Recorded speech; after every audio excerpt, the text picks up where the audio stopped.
Welcome to our Advent devotional series for this year called From Generation to Generation. We are glad you've joined us here on this journey as we look at the Christmas story from a few different perspectives, some from the characters that are in the story themselves, but also seeing how Christ's work and his coming spread from generation to generation, long before and long after. And we'll also get to see how we are a part of that generation to generation of Christ's work. In this study, we'll get to interact with the scriptures, some poetry, some art, and even some music. So I hope that you will join along with us, whether it be in a group or personally at your home.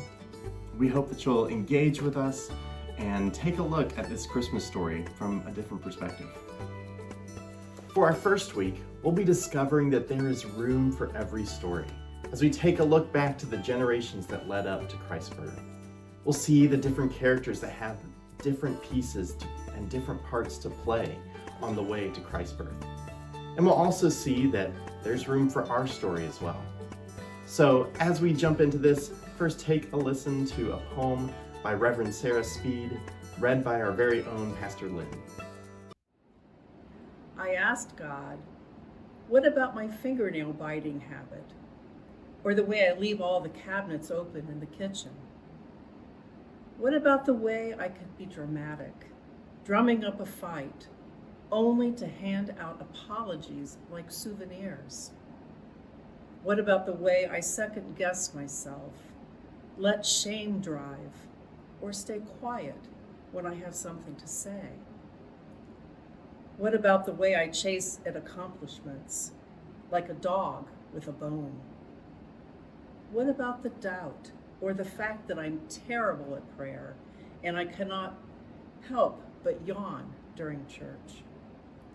What about? What about? What about? My baggage might be too big for the van, but then God called me by my first and middle name, which always means business, and said, "Who told you that you were too much? Sugar, there is so much room for you here." So that's when I grabbed a seat and we hit the road. And I knew right then that the rumors were true. There is room. There is room. There is room. There is room. There's room for your story, there's room for my story. And there's room for every character in a story.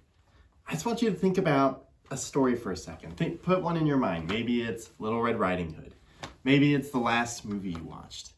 Think about all the different characters that make up the story. Yes, there's some main characters, and yes, there's some we don't like, some we do like. But each one of those plays a part in carrying across what's happening, carrying across that plot.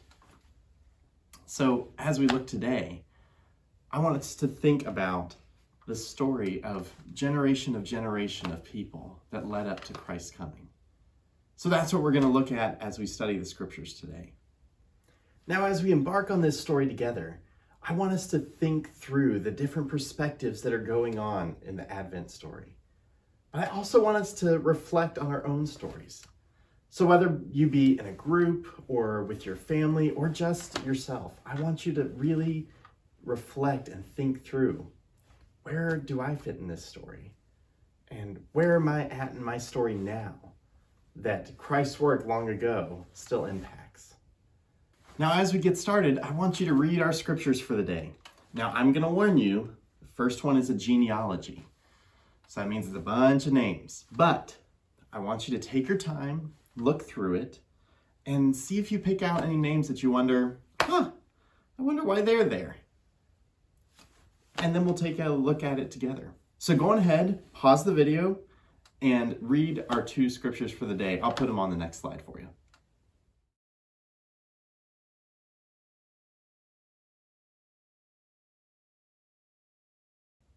All right, welcome back.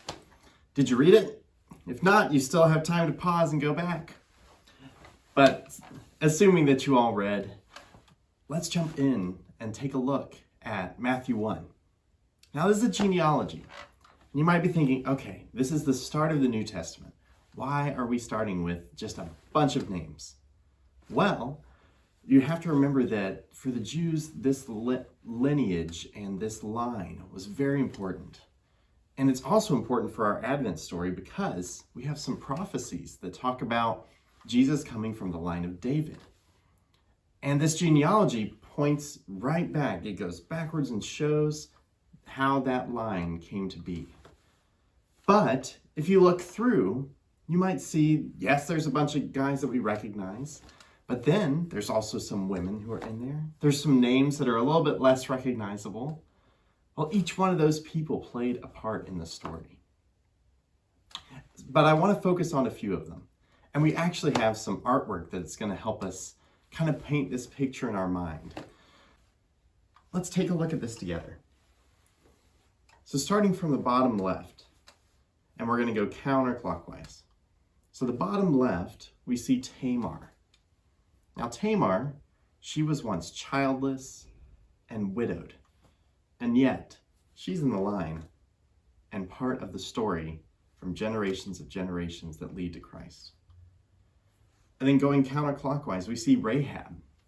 Remember her? She was in Jericho. She was once a foreigner. She was part of the city that the Israelites walked around 7 times and that God was destroyed. But she let down the scarlet cord and she helped hide the spies, and she's a part of this story. Keep going counterclockwise, we see Ruth. She's a foreigner and a widow.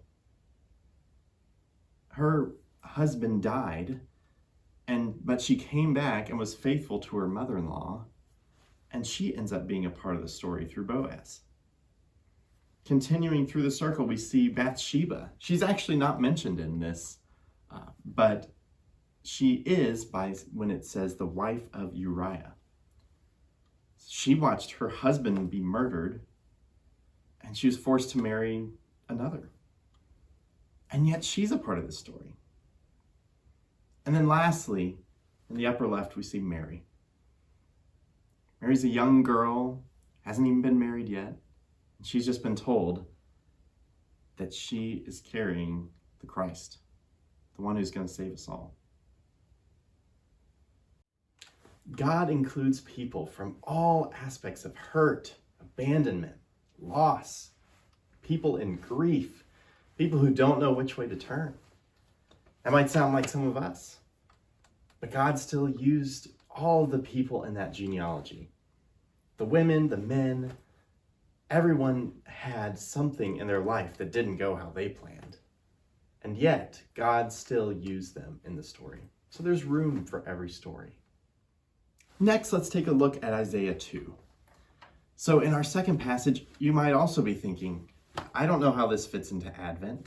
Well, let me show you. In this passage, we get to see this area of destruction and turmoil be turned into a place of regeneration.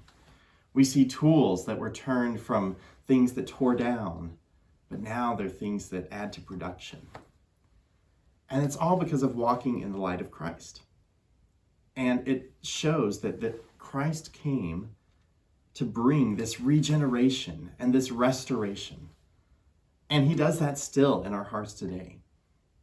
So in our story, we see this restoration, this hope that Christ brings. And we can look at, from generation to generation, all the ways that God has restored and rejuvenated and regenerated the things around us. But there's still things that are broken. So there's still work to do. And that's where we come in.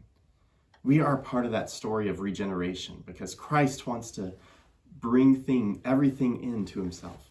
So we're a part of that story. Let's take a look at a second art piece. This piece is called War No More. The weapons of destruction have now turned into things that help grow. The plowshares and pruning hooks that once tore down are now used for harvest and for production.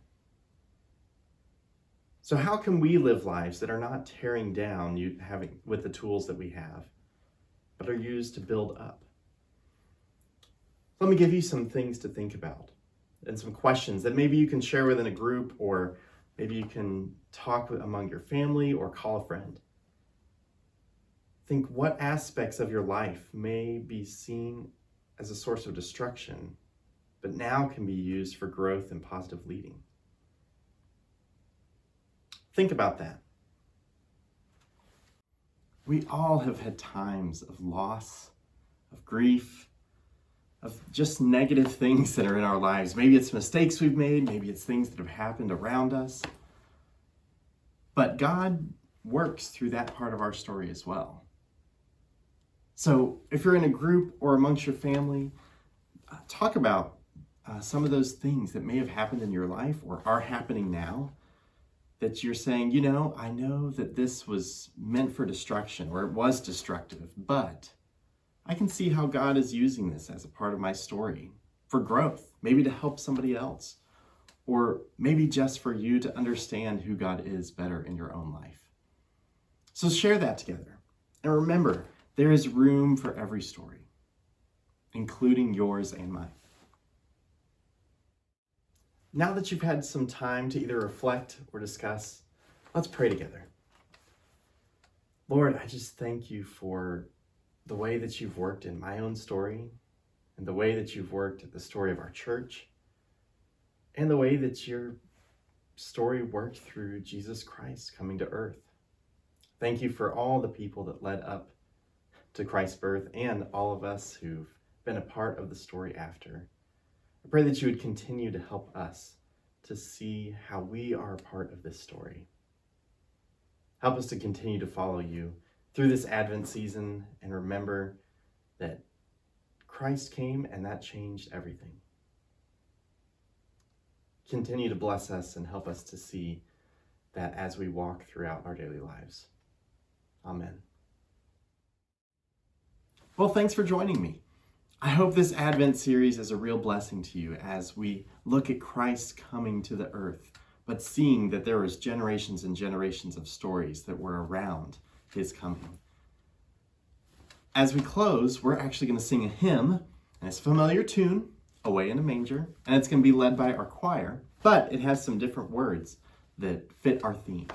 So I trust that you will enjoy that and participate in that, and I will see you here next week.